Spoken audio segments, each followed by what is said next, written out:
같이 한 목소리로 공독합니다. 우리가 다 하나님의 아들을 믿는 것과 만일 하나가 되어 온전한 사람을 이루어 그리스도의 장성한 분량이 충만한 데까지 이르리라. 이는 우리가 이제부터 어린아이가 되지 않냐요 사람의 속임수와 간사한 유혹에 빠져 온갖 교훈의 풍조에 밀려 요동하지 않게 하려 합니다. 오직 사랑 안에서 참된 것을 하여 범사의 계획에까지 들어가죠. 그는 어린이 곧 그리스도라. 그에게서 온몸이 한 아들을 통하여 도움을 받으므로 연결되고 결합되어 각지체의 분량대로 역사하여 그 몸을 자라게 하며 사랑 안에서 스스로 세우니라. 오늘 말씀은 성숙한 그리스도인이라는 제목의 말씀을 가지고 같이 은혜를 나누겠습니다. 우리가 성숙하기 위해서는 가장 먼저 해야 될 일이 있습니다. 그게 뭐냐면 아는 것입니다. 잘 알아야 된다는 얘기죠. 지식이 있어야 된다는 것입니다. 그렇다면 그리스도인으로서 우리가 알아야 될 것이 무엇일까? 아는 게 힘이다, 아는 만큼 보인다 라는 말이 있듯이 자즉위진관이라고 합니다. 알면 참된 것이 보인다 라는 말이죠. 또 그런 말이 있죠. 백문이 불여일견이라고 우리가 알고 있듯이 우리가 경험하는 현장에서 직접 겪어보는 것이 무엇보다도 중요한 것입니다. 그래서 요즘 아이들도 보면 무슨 프로그램이 있냐면 현장 체험학습이라는 게 있습니다. 우리가 사실 보지 않고 또 우리가 경험해 보지 않는 것은 쉽게 잊어버릴 수가 있습니다. 해보지도 않고 또 될까 안 될까 불안해하거나 하늘이 무너질까 땅이 꺼질까 걱정하는 것은 어찌 보면 부질없는 것이죠. 그러므로 우리가 알고 경험할 때 결국 성숙한 삶을 살아갈 수가 있다는 얘기입니다. 우리나라 말에 알아야 면장을 한다는 말이 있죠. 본래 그 말은 공자가 한 말인데 공자가 자기 자식에게 한 말이에요. 배움의 중요함을 얘기할 때 쓰는 표현이라고 할 수 있는데 그 원래 의미는 여기서 말하는 면장은 사람이 아니라 면은 바로 담벼락을 말하는 것이고 면장 그러니까 담장을 마주하고 있다는 뜻으로 답답함을 벗어나야 된다는 의미로 쓰였습니다. 이것도 그러니까 오남용되고 있는 것 중에 하나라고 볼 수가 있죠. 공부하고 익혀야 담장을 마주하고 있는 듯한 답답함에서 벗어날 수가 있다라고 가르친 데서 유래한 말이에요. 말의 뜻과 의미가 그만큼 중요하다는 것이고 또 말이 어떻게 쓰여지는 것인지도 우리가 알아야 된다는 얘기예요. 결국 모르니까 당하는 것입니다. 모르니까 당해요. 요즘 보이스피싱이라고 했죠. 모르니까 당하는 것. 이렇게 해라 저렇게 해라 하면 그대로 하면 안 돼. 아예 보이스피싱 같다 하면 아예 처음부터 향종을 하지 말아야 돼. 도움을 주는 척만 하는 것이 오히려 피해를 주고 우리에게 해로움을 주는 것입니다.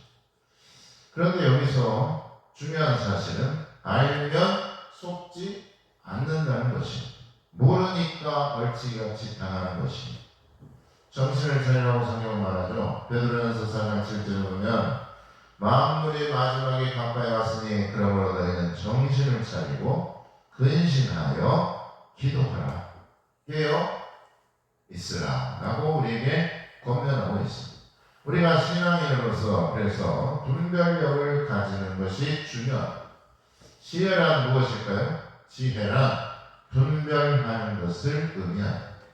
그런가 하면 모르는 게 낫다는 말이 있는데 이 말은 잘못된 정보 혹은 거짓된 소문이나 가짜 뉴스에 대해서 모르는 게 낫다는 것이지 모르는 것이 정말 나은 것이 아니라는 것이죠. 이러한 것들을 우리가 분별할 줄 아는 것이 지혜롭게 살아가는 삶이라는 얘기입니다. 여행을 하면서 맛집을 찾아가는데 거짓 정보를 듣고 간다면 거기에 가서 그 맛집이 없는 맛집이고 또 말했듯이 맛집이 아니라면 얼마나 허탈하고 얼마나 후회가 되겠습니까? 뭐로 가도 서울만 가면 되는 것이 아니라 알고 가야 힘들고 덜 힘들고 더 효과적이고 더 효율적으로 갈 수 있다는 것이죠. 이러한 질문이 있어요. 90%가 진리이고 10%가 거짓인 것과 10%는 진리이고 90%가 거짓인 것 중에서 어느 쪽이 더 위험할까라는 질문이 있습니다. 그런데 결과는 뭡니까? 아마도 90%가 진리이고 10%는 거짓인 것이 더 위험할 것이라는 얘기. 왜 그렇습니까? 왜 그럴까요? 무엇이 잘못된 것인지 분별하기가 훨씬 더 어렵기 때문에 그렇습니다. 거짓이 진실보다도 더 좁게 있기 때문에 변별력을 가질 수가 없다는 얘기죠. 변별력이 떨어진다는 얘기죠. 생각을 해보면 가짜가 진짜를 위장하고 꾸민 수는 있습니다. 그런데 여러분 생각을 해보시죠. 진짜가 억지로 가짜처럼 꾸밀 필요가 있느냐는 것이죠. 필요가 없죠. 진짜는 위장할 필요가 전혀 없습니다. 그러므로 우리가 진리를 따라 살아가야 되는 것이 바로 지혜로운 삶이라는 얘기죠. 결국 진리이신 예수님을 아는 것과 예수님을 모르는 것과는 비교조차도 할 수가 없습니다. 알다시피 여러분 동화에서도 보면은 가짜 공주 또 가짜 왕자가 어떻게 됩니까? 결국에는 다 들통날 수밖에 없는 것이죠. 또 우리가 지혜가 있어야 되는 것은 진짜와 가짜를 구분할 줄 알아야 되기 때문에 그렇습니다. 우리가 때론 기억도 흐릿하고 우리의 판단이 곤란하고 헷갈릴 때가 있다는 것이죠. 가끔 그럴 때가 있죠. 그래서 이런 재밌는 유머가 있어요. 회사에서 이제 불이 나자마자 사장이 막 당황해서 사람들에게 소리를 쳤다고 해요. 이 옆에 있던 박 부장이 있는데 사장이 물어봤어요. 다급하니까 박 부장 119가 몇 번이지? 그때 박 부장이 하더라. 사장님 이럴 때일수록 침착하셔야 됩니다. 제가 바로 114에 전화를 해서 물어보겠습니다. 안 웃겨요? 저는 웃기는데 114 전화해서 119를 물어본 사람이 어디 있습니까? 그냥 119 전화하면 돼요. 근데 다급하니까 잊어버려요. 꼭 급할 때 생각이 나지 않거나 꼭 찾으면 평소에 잘 보이는 것도 안 보일 때가 있어요. 정작 급하지 않다면 문제가 아니겠지만 정말 중요한 총각을 다루는 그런 급한 상황이나 위급할 때라면 우리가 어떻게 할 수가 있겠냐는 것이죠. 그러므로 분별할 줄 아는 것이 바로 지혜라는 것입니다. 그렇다면 지혜를 얻으려면 어떻게 해야 될까? 전지전능하신 하나님께 우리가 지혜를 구하시기를 바랍니다. 또한 성숙한 그리스도인은 자기 모습에 정직합니다. 링컨이 40세가 되면 자신의 얼굴에 책임을 져야 된다라는 말을 했어요. 링컨 대통령이 요직의 인물을 추천을 받았을 때 옆에서 누군가가 이렇게 말을 했어요. 그 사람 얼굴이 마음에 안 든다 라고 말을 하자 링컨이 이렇게 말을 합니다. 얼굴은 그 사람 본인의 책임이 아니지 않느냐. 부모가 그렇게 낳아준 것이지 그걸 가지고 문제를 삼으면 안 된다고 말하면서 그 말을 했습니다. 사람이 마흔이 넘으면 자신의 얼굴에 책임을 질 줄 알아야 한다라는 말을 했습니다. 이건 역시도 우리가 어떠한 삶을 살았느냐에 따라서 달라지게 되죠. 인상과 인물은 다릅니다. 다시 말해서 얼굴에 나타나는 표정과 생김새는 다르다는 얘기죠. 인상은 풍파를 겪은 지나온 세월도 거기에 묻어나는 것이죠. 그래서 어떤 마음으로 그가 살아왔는지 또 어떤 마음으로 그가 살고 있는지 그게 바로 인상을 나타내게 되는 것이죠. 그러니만큼 우리가 자신의 얼굴에 책임을 질 만큼 인생을 잘 살고 있느냐 그렇지 않느냐가 바로 인상에 드러나는 것이에요. 인물이 아니라 인상이 어둡고 얼굴에 항상 그늘이 져 있다면 그 사람에게 과연 누가 그 사람을 추천하겠으며 누가 그 사람과 가까이 하겠느냐는 것입니다. 오래전에 이런 기사가 있었죠. 이러한 사건이 있었습니다. 1997년에 같은 해 전혀 다른 두 사건이 언론에 보도된 바가 있습니다. 한 사건은 한보그룹의 정태수 회장에 대한 보도입니다.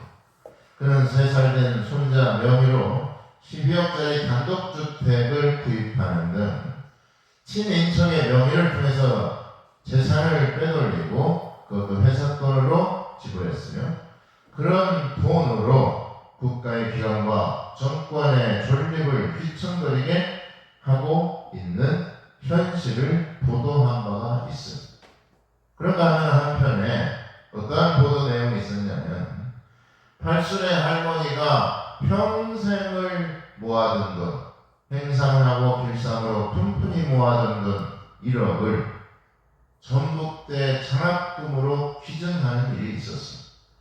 40살에 혼자 남편을 잃고 혼자 된 그 여인, 아들, 딸도 없이 혼자 살아왔던 최은순 할머니의 그 장학금 기탁의 모습을 통해서 우리는 이 사건을 통해서 어떠한 느낌을 가지고 또 어떠한 마음으로 살아가야 되는지를 우리가 선택할 수가 있습니다.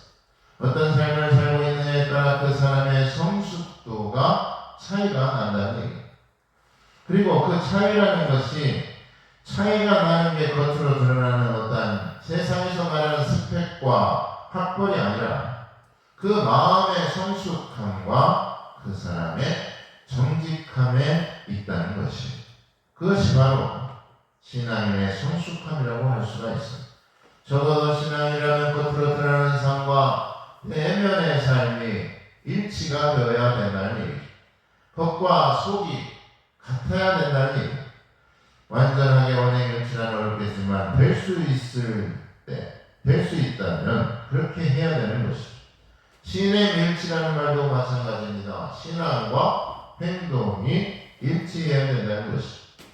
가령 기도만 해놓고 기도한 대로 살지 않는다면 그 기도가 과연 무슨 의미가 있습니까? 밤새 정화수 떠놓고 비나이다 하는 것과 무슨 차이가 있겠냐는 것입니다. 하나님께 실컷 기도해놓고 나서 돌아서면서 다시 세상에 대한 걱정과 근심과 염려로 살아간다면 정화수 떠놓고 두 손을 비는 것과 무슨 차이가 있느냐는 것입니다. 무속인과 신앙인의 차이는 확실한 대상이신 창조주 하나님을 믿고 하나님을 유일신으로 섬기고 있느냐 그렇지 않느냐로 나눠질 수가 있습니다. 이신, 저신, 잡신을 다 끌어놓는 것이 바로 무속인 것이고 그것이 바로 미신이 되는 것입니다. 하나님만을 섬기는 삶이 바로 신앙인의 삶이라는 얘기죠. 하나님께 내 짐을 내려놓고 맡겼으면 그대로 맡긴 대로 하나님만을 바라보며 의지하며 살아가야 된다는 얘기입니다. 의심과 불신으로 그동안 쌓아 올린 기도의 답을 우리가 세상의 근심과 걱정으로 무너뜨려서는 안 된다는 말씀이죠. 불신이 왜 올까요? 왜 의심하고 불안해합니까? 하나님을 온전하게 신뢰하지 않기 때문에 그렇습니다. 지금까지 해보았지만 당하기도 하고 사기 수법만 조금만 바뀌었을 뿐인데 왜 거기에 속아 넘어가면서 그렇게 무지하게 지혜 없이 살아가는 것이 하나님의 지혜를 받아 우리가 분별력 있게 살아갈 수 있기를 바랍니다. 성숙한 그리스도인이 되기 위해서는 그러므로 첫째가 지혜와 분별력을 가져야 됩니다. 고린도전서 14장 20절에 형제들아 지혜는 아이가 되지 말고 악에는 어린아이가 같아요. 지혜는 장성한 사람이 되라라고 말씀하고 있죠. 악에게는 미련하고 지혜는 우리가 발빠르게 대처해야 됩니다. 히브리서 5장 14절에 단단한 음식은 장성한 자의 것이니 그들은 지각을 사용함으로 연단을 받아 선악을 분별하는 자들이다. 장성한 그리스도인은 선악을 분별할 줄 안다는 것이고 선으로 악을 이기는 자로 살아간다는 것이다. 그래서 선한 일에는 현명하고 악한 일에는 미련하라는 말씀도 바로 거기서 나타나는 것이죠. 악한 것에 물들지 말고 악한 일에 순진하여서 악을 전혀 모르는 사람같이 살아가야 된다는 얘기예요. 악에게 물들지 말아야 돼. 악을 악으로 우리가 이길 수도 없고 갚을 수도 없어요. 보복한다고 여러분 복수가 될까요? 오히려 더 나빠집니다. 오히려 더 악순환이 계속되는 것이죠. 욥기서 8장 11절 15절에 이런 말이 있습니다. 왕골이 진펄 아닌 데서 크게 자라겠으며 갈대가 물 없는 데서 크게 어떻게 자랄 수 있겠느냐. 이런 것은 새순이보다 아직 뜯을 때가 되기 전에 다른 풀보다 일찍 마를 수밖에 없다고 말하면서 이렇게 말씀을 이어가죠. 하나님을 잊어버리는 자의 길은 다 이와 같고 저속한 자의 희망은 무너지리니 그가 믿는 것이 끊어지고 그가 의지하는 것이 거미줄 같은즉 그 집을 의지할지라도 집이 서지 못하고 굳게 붙잡아 주어도 집이 보존되지 못하리라 라고 말하고 있습니다. 하나님을 망각하는 자, 하나님의 은혜를 잊어버린 자 마치 거미줄과 같을 것이고 그 소망과 희망이 다 끊어지고 그가 어떠한 일로 이 세상을 살아가고자 붙잡을지라도 다 허망하여진다는 얘기입니다. 여러분, 하나님께서 어련히 알아서 우리를 잘 인도하시겠습니까? 우리를 창조하신 하나님께서 우리의 영혼이 어디로 가면 잘 될지 또 어디로 가면 안 될지 하나님께서 과연 모르시냐는 것이에요. 따라서 한번 해볼까요? 이만한 게 복이다. 이만한 게 복이다. 옆 성도에게 이만한 게 복입니다. 이만한 게 복입니다. 우리가 하나님을 믿어서 망정이지. 하나님을 안 믿었다. 우리의 삶은 과연 어떻게 되었을까도 참 궁금합니다. 우리가 어리석게도 아닌 것에 집착하고 거짓에 속아 넘어갈 때가 많이 있죠. 그러나 진리가 버젓이 있으니까 참 하나님이 있는데 거짓과 가짜가 판을 친다고 해서 여러분 진리가 사라지겠냐는 것이. 해가 없다고 아무리 떠든다고 해서 해가 없어지겠냐는 것이. 오히려 어둠이 있을 때 빛이 더 비추이듯이 가짜와 거짓이 판을 치면 칠수록 더욱더 빛은 찬란하게 비추이게 되는 것이. 밤이 깊을수록 새벽은 가까운 것이. 우리가 그러므로 진리의 파수꾼이 되어야 됩니다. 다윗처럼 악한 세상에 천날 백날 사는 것보다 내가 하나님의 천국의 문지기로 하루라도 살게 해달라고 간구하고 있지 않습니다.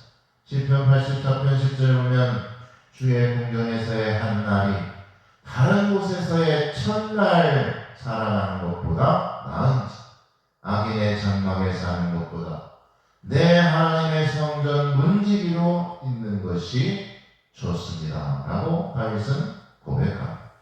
하나님을 의지하는 자는 복이 있는 줄 믿으시기 바랍니다. 누굴 의지하고 살아가십니까? 도움 될 만한 인생이 과연 이 세상에 어디에 있을까요? 도울 힘이 없는 인생을 의지하지 말고 전능하신 하나님만을 의지하며 살아갈 수 있기를 바랍니다. 우리가 의지하고 우리를 도우신 분은 오직 하나님이신 줄 믿으시기 바랍니다. 두 번째로 성숙한 그리스도인으로 살려면 뭘 해야 되냐면 후회할 일을 만들지 말고 우리가 회개와 감사로 살아가야 돼요. 반성하면서 살아가야 된다는 얘기죠. 전쟁 중에 우리나라에 있었던 실화가 있어요. 한 만삭된 어머니가 아기를 낳기 위해서 어떤 집을 찾아가던 중에 그 어머니는 그만 그 집에 다가가지 못하고 길에서 진통이 시작되었습니다. 가진 것이 아무것도 없었던 어머니는 다리 밑에 겨우 자리를 잡아 아기를 손수 분만하게 됩니다. 추운 겨울 아무도 옆에서 도와줄 사람이 없는 가운데 그 어머니는 모든 것을 혼자 처리하고는 아기가 춥지 않도록 자기 옷을 모두 하루라기도 남김없이 다 벗어서 갓난아기를 감싸주었습니다. 해산 직후의 추위에 어머니는 그만 그 자리에서 얼어 죽고 말았습니다. 얼마 후에 어느 미국 장교가 차를 타고 오다가 그 근처를 지나가다가 기름이 떨어졌습니다. 휘발유가 떨어지게 돼서 부대에 연락을 취해놓고 차에서 내려서 그 부근을 거니면서 기다리던 중 어딘가에서 이상한 아기 울음소리 같은 소리가 들려서 가보니까 다리 밑에 그 아기가 울고 있었습니다. 어머니는 그 옆에 벌거벗은 채로 얼어 죽어 있었고 어머니의 옷에 둘러싸인 갓난아기는 추위에 벌벌 떨며 울고 있었다는 것이죠. 그래서 그 미군은 생각하기를 내가 여기서 기름이 떨어진 것이 어쩌면 하나님께서 이 아이를 살리시기 위한 것인지도 모르겠다라고 생각을 했습니다. 그렇게 군인은 그 아기를 데려다가 양자로 삼고 그 아기를 키우게 됩니다. 그 아들이 미국에서 훌륭하게 자라 성인이 되었는데 늘 자신의 출생에 대해서 알고 싶어하던 그 아들에게 어느 날 자기를 키워준 그 아버지로부터 자기를 위해서 희생하신 어머니의 이야기를 전해 듣게 되었습니다.